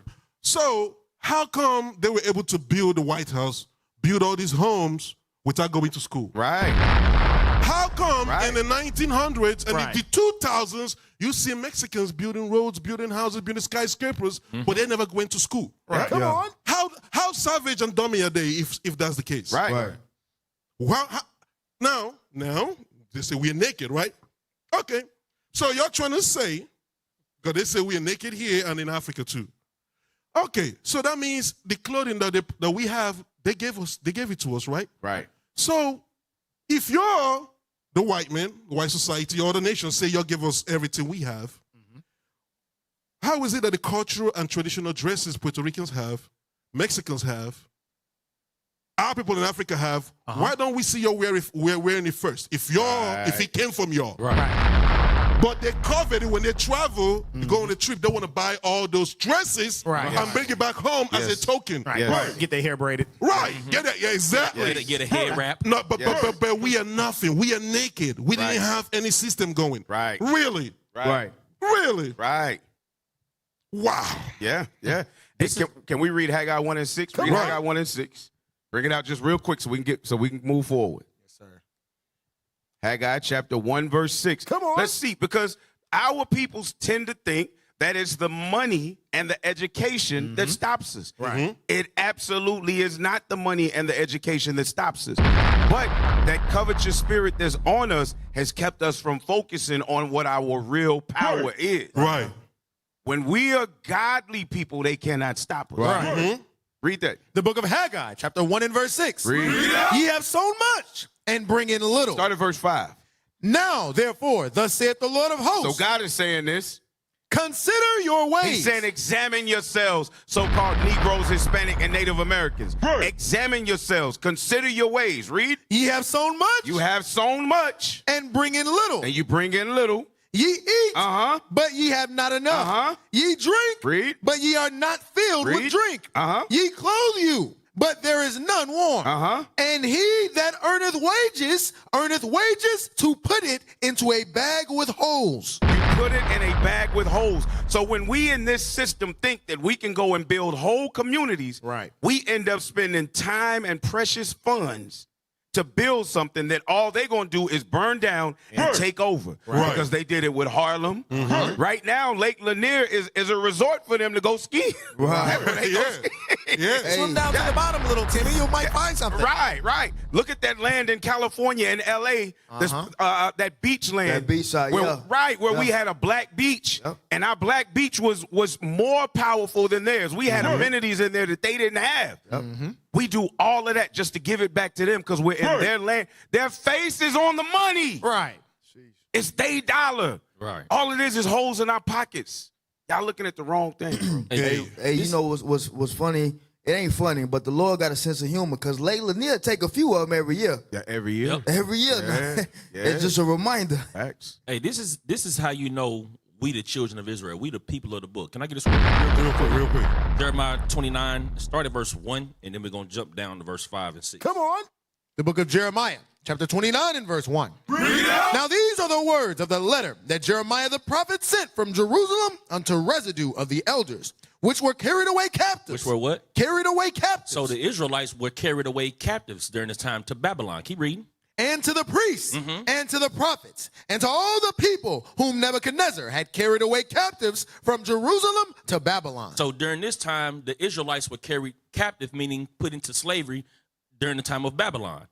Jump down to verse 5. What do we do in captivity, in slavery? Build ye houses. Build ye houses. Read. And dwell in them. And plant gardens and eat the fruit of them. Read. Take ye wives and beget sons and daughters, and take wives for your sons and give your daughters to husbands, that they may bear sons and daughters, that ye may be increased there and not diminished. You see that? This is how we know that we the children of Israel, because right after slavery, what did we started to do? Build ye houses. Yes. But then what happened after that? The so-called white man come in and burn it down. Hey, I've sent a video on the yellow page. Y'all put it up right now real quick, and we're going to go into Revolutionary real quick. It ties everything that we just said. Let's hear it from the white man himself. The last one I just posted. And it's crazy because that next verse says, and seek the peace of the city where I have carried you. So our people, look, y'all said we can't be with y'all on the white buses on the white side of town. We're going to be over here. We're going to join our own. We don't even want to deal with y'all like that. But they don't want that. They don't want it. Put it up real quick. Play it. Let's hear from DJ Trump himself. China. African Americans built this nation. Uh-oh. You built this nation. Uh-oh. Bring it out, Trump. You're just starting to get real credit for that, okay? I don't know if you know that. You're just starting to get, you built the nation. We all built it. Oh, so he did that? You see that? But you were, let it play, but you were what? Then you were given credit for it. No, go back a little bit. Go back a little bit. We all built it. See how he inserted himself into it real quick. African Americans. So Trump is calling himself a black man, actually. So I am the first. Play that. You're just starting to get, you built the nation. We all built it, but you were such a massive part of it. Bigger than you were given credit for. Does that make sense? Right? Look at black people. He's pointing at the one black person. All right, that's it. Right? My African American friend. Look at that. Massa said we built it finally, Massa. Dummy. Anyway, all right, but in the midst of all this, oppression making a wise man. Are you mad now? Hell yeah. Okay, oppression making a wise man mad. That's right. And in the midst of oppression, When a wise man is mad, they rise up as what? Revolutionaries. Put that slide up. Definition, revolutionary. Let's go into that. Yep, number 12. Come on. You had it all before. Let's get a definition real quick.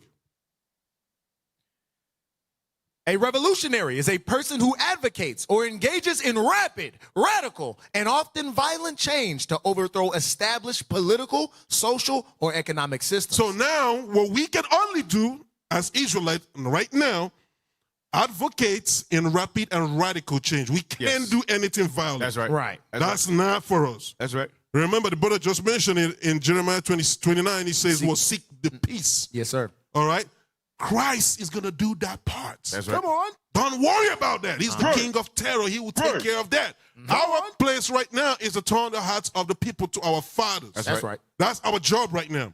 All right? Go on. Originating around 1765 to 1775, to describe those involved in overturning traditional authority, they are characterized by extreme, subversive, or unconventional actions. You know what they call those who rise up for the good of their own people?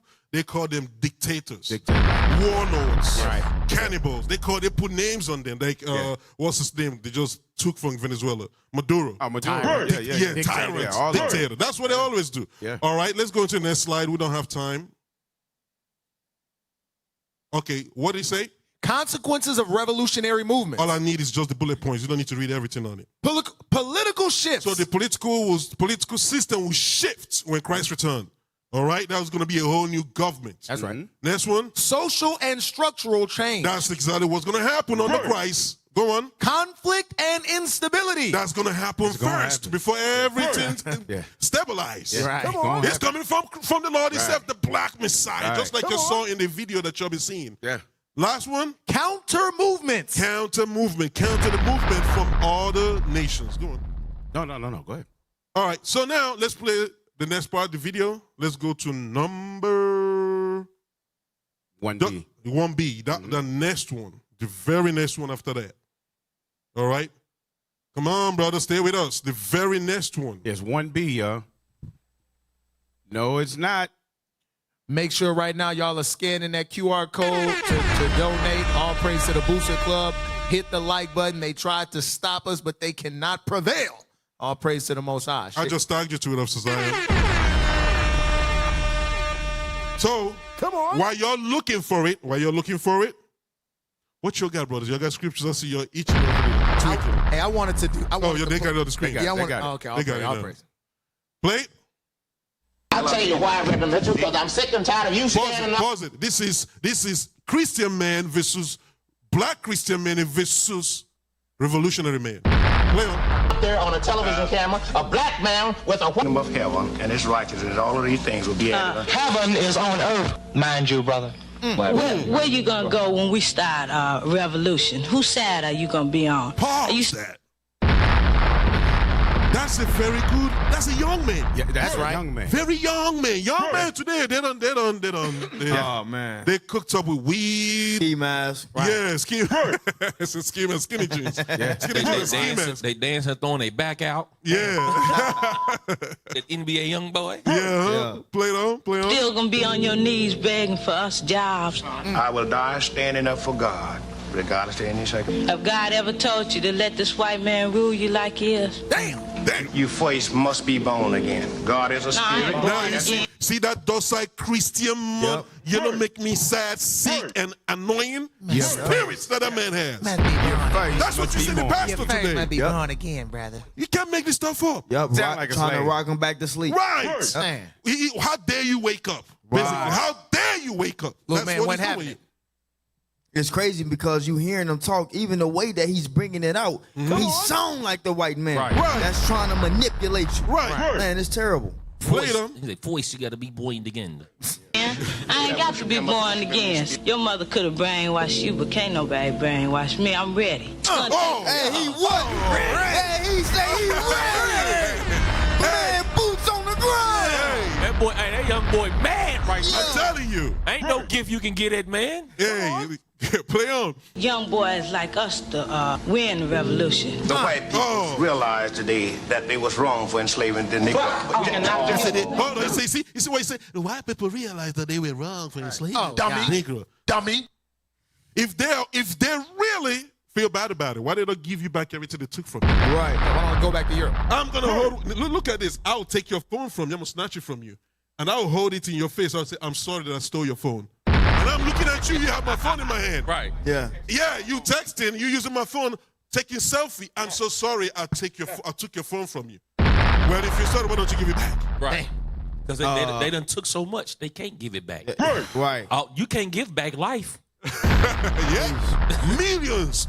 More than hundreds of millions of lives. You can't apologize for those that you did. No. You can't apologize. There's no way to fix that. Right. Play on. The great mass. May I finish? No, I don't believe that. The white man is going to keep you where he got you. You're not going no higher than he wants you to go. And we ain't going to settle for nothing about this violence and non-violence. I'm for violence because we have pleaded for the last 400 years. I will definitely have to use the Bible, Mr. Duncan. No, I don't want to hear nothing. Well, this is my only way. I ain't no Uncle Tom. You can't brainwash me. Jesus said, I'll tell you why, Reverend Mitchell, because I'm sick and tired of you standing up there on a television camera, a black man with a white heart and a white face. You're a black Anglo-Saxon, you're a disgrace to the race to stand up about a white man loving you. Ask Medgar Evers' wife.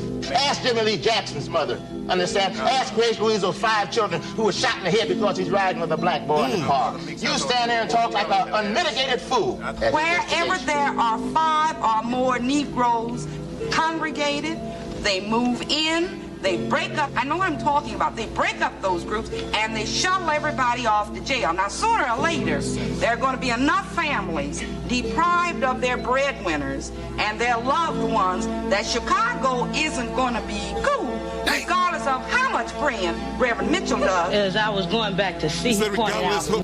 Regardless of how much praying. Yeah. Hey, y'all think this is not coming back? Where 5 or more Negroes are gathered, they're going to come and take you all to jail. Y'all think it's not coming back? Oh, it's coming back. Best believe that. Right. It is coming back. Hey, and that's a great point that she had said, because that contradicts what the white dude said earlier, where he said that if y'all was just left alone in functioning atmospheres or whatever, we'd leave y'all alone. Well, she just told you that that's a lie. She just told you when 5 or more Negroes was gathered, you would drag us off to jail. Hey, you know what's so funny about that statement he made? When I was living in Europe, in Ukraine specifically, I was living at the border between Ukraine and Russia, Sumy State. When I was living there, I didn't know this until the final month before I left the country, because I kept noticing every time we black people may be walking down the street, like 2 or 3, all of a sudden police just pop up out of nowhere. Damn. Out of nowhere, they just pop up. Yeah. I learned that the last month, because I lived there for 6 years, I learned that the final month that they have a rule. If you see Negroes together, that's within them, call the police. Wow. No matter what they're doing, call the police. Wow. I learned that from another Edomite who told me that's why they keep calling police on y'all. I said it makes sense, because sometimes my friends will come to my house to visit me, and then all of a sudden, maybe at 8, 9 p.m., police will just come and knock on the door. A whole bunch of them. And we heard there's so many black people here, and they're staying, they don't live here. What's going on? These are my friends, they came to visit. Yep. What do you mean? I can't have visitor? Terrible. That's some what damn Spanish Inquisition type tactic. Hey, even early in the morning, 6 a.m., 7 a.m., they will come and knock, say they heard the neighbors told them that they slept over and they don't live here. I'm telling you, man. I'm telling you. But go ahead. What you I was just going to say, that's where the loitering laws came from. Here. Those loitering laws, those black codes. Too many Negroes in one area at a time. All right, let's drop the video. Go to the, so we touching into Revolutionary Man, because in the midst, heavily. Ezekiel chapter 37, verse 1. The book of Ezekiel, chapter 37 and verse 1. The hand of the Lord was upon me, and carried me out in the spirit of the Lord, and set me down in the midst of the valley, which was full of bones. Go on. And caused me to pass by them round about. And behold, there were in the open valley, and lo, they were very dry. So these are going into bones. Let's see who are those bones. Jump down to verse 11. Who are those bones? Verse 11. Then he said unto me, Son of man, these bones are the whole house of Israel. See that? These bones, valley of dry bones, we're reading about. These whole bones represent the 12 tribes of Israel. That's right. Why are we dry? Because we are not, the Lord was not dealing with us anymore. We have went into sin and bask ourselves in iniquity. We are not keeping the laws of God anymore, so we become like dead bones, dead men. All right, that's what Christian church is. Dead, what does Christ call it in Matthew 23? Sepulcher. That's what it is, cemetery. That's what the Christian church is, men that are dead mentally. All right, go back to read verse 3 now. Verse Ezekiel chapter 37 and verse 3.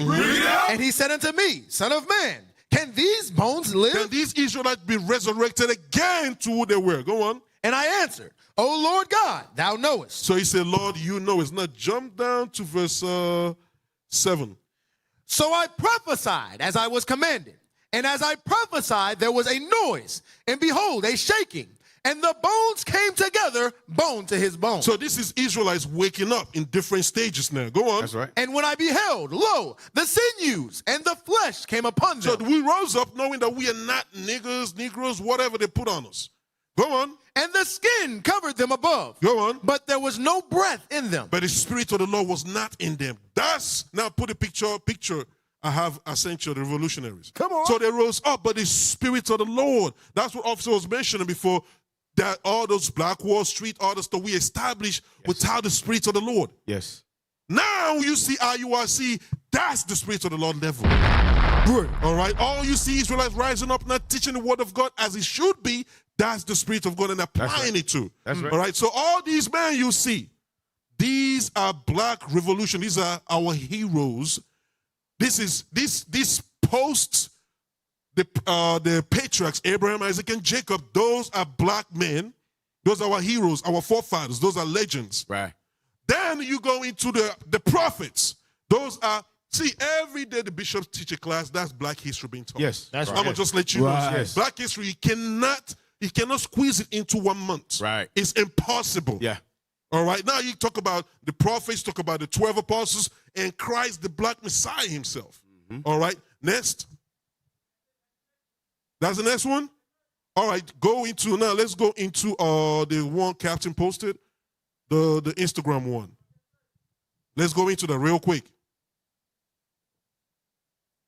So what we just read is that this stage. Back then, when in the 60s, yes, civil rights movement, all of that, Black Panthers, Young Lords, Brown Berets, all of that, and also during this time there were revolutionaries being formed also in Africa. Yes, at the same time. The spirits were waking up at the same time. Yeah, even Northern in Europe. Yes, even in Europe and in Haiti, Jamaica, all around the same time there was so many revolutionaries rising. Yeah, that's what we just read in Ezekiel. Okay, go ahead. 1969, Chicago.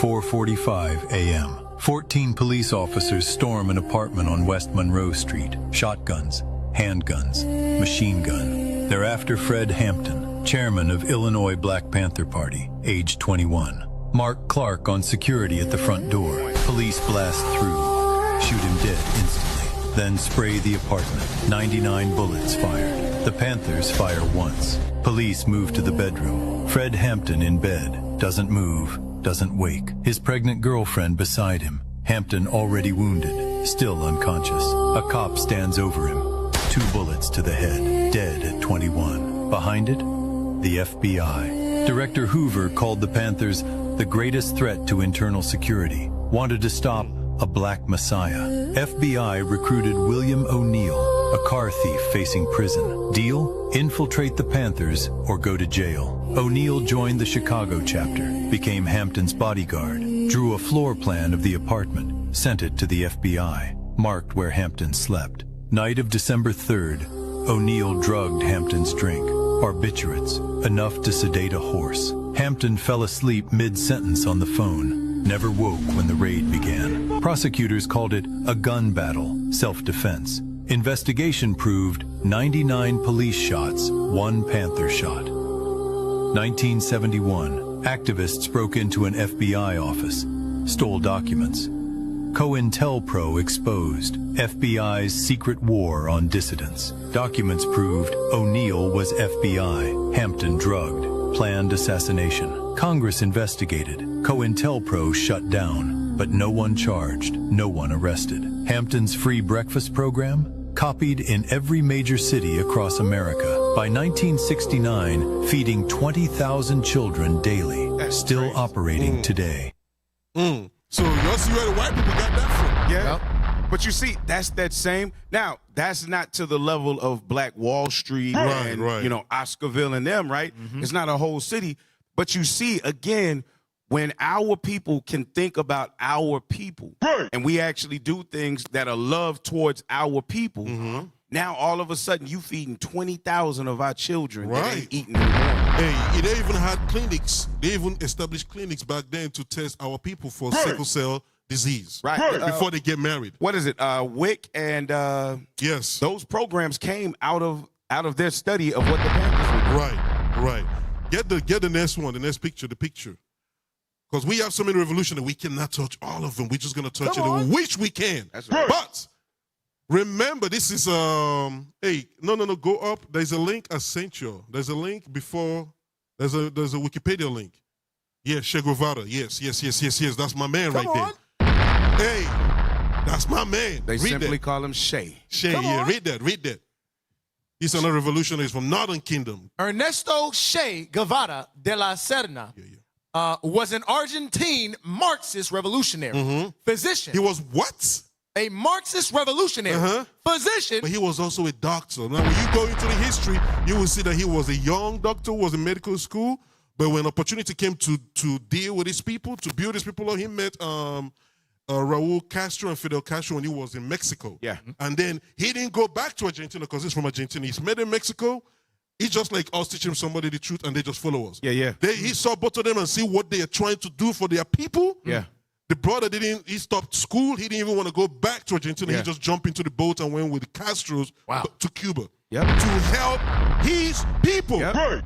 That's what he did. But finish up. Physician, author, guerrilla leader, diplomat, politician, and military theorist.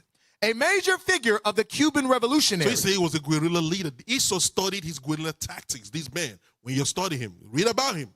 This man is a very smart guy. Go on. His stylized visage has become a countercultural symbol of rebellion and global insignia in popular culture. All right, go to the next one. You're the one you had up before. Go to that next one you had up before. We are short of time now. So remember, we read about Columbus and his men chopping people's hand off and let them bleed out to death. Look at that picture. What do you see? A man who doesn't have any hand, Galvarino. Wow. This is a Native American warrior. But let's see, read that. We zoom into the bottom. Yeah, read that. Even these crimson hands thou severest from my valiant arms shall yield 1,000-fold. For when the earth has drunk my blood, an iron harvest she shall yield of hostile hands to enslave and bind thine own. All right, go to the next link real quick. Let's see what he did with his hands. This warrior's hands were cut off, so he replaced them with knives and sought revenge. That's where you get the Wolverine. What's it called? Wolverine. Yes. Wolverine and Vega in Street Fighter. Vega in Street Fighter. That's where you get that concept from. Scroll down. And Baraka, they said he was a terror. He was a terror when he put those knives into his arms. Without hand, he was commanding warriors. Read that, the legend. Is that where they get Freddy Krueger from too? Hey, might be. Who knows? But read that, the legend of Galvarino. Read that. The legend of Galvarino likely kept the Mapuche in the war much longer than anticipated. Go on. Okay, scroll down. Okay, let me see. Okay, read. He then allegedly requested that his torturers deliver a killing blow. That's after they cut off his hands. Go on. They refused. Not killing the warrior was a mistake the Spanish would live to regret for nearly 300 years. Right, because after that he died, what he set up still continued. That's why he said in the Mapuche warriors, they're still functioning today. Unlike the Aztec warriors and the Mayan warriors, but the Mapuche are still moving because of this guy. That's the revolution. They cut off his hand. He didn't give no excuse. He said, cutting off my hand was the biggest mistake you could have made. You should have left my hands the way he was. So he was whooping. He was killing and murdering. Yeah. We finished. So Just put the last screenshots I sent you. That's gonna usher us into the next show. The last screenshots. The one was saying, was Jesus a revolutionarist? Come on. Was Jesus a revolutionist? Next one. By Come Martin on. Hingle. Next one. All of these is last. This is the last part. The next one is the last part. Read that. Zoom in, brothers. All praises. Stephen, was Jesus a revolutionarist? Was Jesus a revolutionist? By Martin Hingle. Scroll down. Jesus has often been portrayed as a forerunner of modern revolutionary movements. So Jesus Christ, the Black Messiah, is the forerunner of the modern revolutionary movement. It's not a coincidence. How can there be a white Jesus revolutionary, but the rest of them are all black? Right. It don't much. Don't make sense. It don't make no sense. So the Black Messiah, according to the scripture, is the architect and the forerunner of the modern revolutionary movement. So y'all stay tuned next week. We're gonna continue, Lord willing, live flash. We got special edition for y'all next week. Over to you. Lord willing, I'm done. That's it. All right, that's the end of the show. We're seeking your assistance to enhance our national broadcast. Kindly spare a minute to provide feedback by answering 5 brief questions. Next slide. Come on. And y'all see that down in the bottom. That's the link. Donate. Next slide. Across the earth, the follow prophets IUIC Dallas. from city And streets you can to follow us on distant all lands. platforms. The message is the same. All right. TikTok, Facebook, Israel X, must Instagram, rise. YouTube. Come on, y'all. Next slide. We see you, Jeremiah. We see you snuck in there with that super chat. All right. Hey, look, Lord willing, Life Lasts. We'll be back next week. Lord willing, Life Lasts. We'll bring you part 2 and have a special edition. Donate. And share this show. Y'all saw what YouTube is doing. Right. Share. All right. That's right. All right, hey, y'all are tuned in the scripts. Reloaded. Scripts. Across the earth, the prophets move. From city streets to distant lands, the message is the same. Israel must rise. Through every quest, every journey, the truth spreads. No border can contain it. No distance can silence it. Our nation lives in every moment. In joy, we celebrate marriages. In sorrow, we honor our dead. On the Sabbath, we gather as one. Families rejoicing together, bound by the commandments of God. Yet are we tried. From the stones in Kenya to the hatred in Montana, we endure as a soldier of the Lord. And still, the mission expands. On the airwaves, on the screens, in every nation under heaven, Israel's voice is heard. We build our communities. We raise our children in royalty. We restore what was broken. We clean what was defiled. We show the world who we are.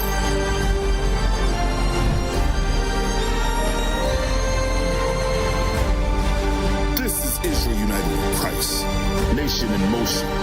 Nation endures.